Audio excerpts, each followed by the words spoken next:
Okay, so once again, what we're now going to discuss is compressing logarithms, as I mentioned in the last video. For our reference, I've again written out the properties of logarithms.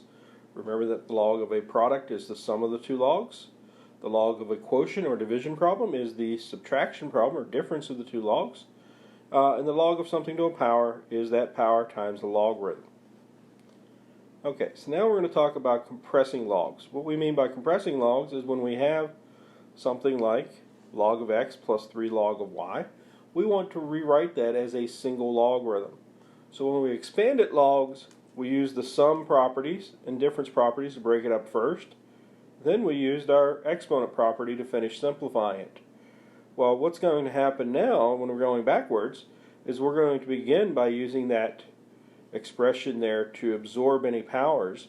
Then we'll make use of our addition and subtraction properties. Okay.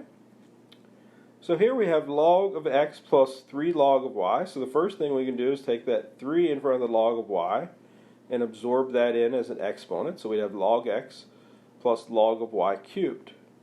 Now we have an addition property, so we use our sum rule here for logarithms, and we put those together as a product. Log of x plus log of y cubed will become log of x y cubed. Okay, moving on.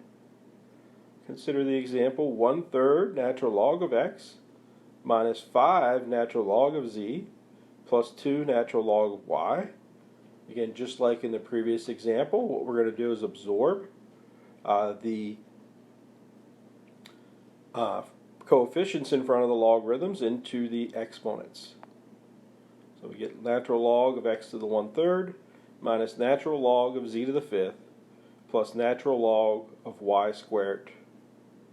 Okay.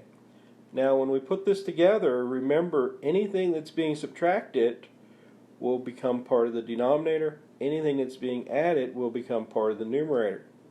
So we can put that together. Now x to the 1/3 can be written as cube root of x. So when I put this together, I'm going to have natural log of the cube root of x times y squared. And then the z being subtracted will go in the bottom as z to the 5th. And now we have our answer. We've now absorbed everything into a single logarithm. Okay. Consider the following problem. Natural log of x plus 2 minus 3 natural log of x minus 1. Here we're subtracting the two logarithms.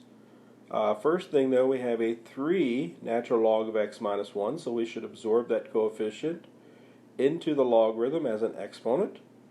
So we have natural log of x plus 2 minus natural log of x minus 1 to the 3rd. And then the final thing to do is, because it is subtracting, the x minus 1 to the 3rd will go in the denominator of the fraction. The other one there, x plus 2, that's positive, has a positive coefficient in front of it, so it will stay in the numerator.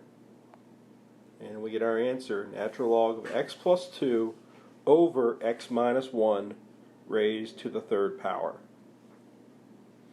Okay, so hopefully this helps you as you're getting ready to work with putting logs together and taking logs apart.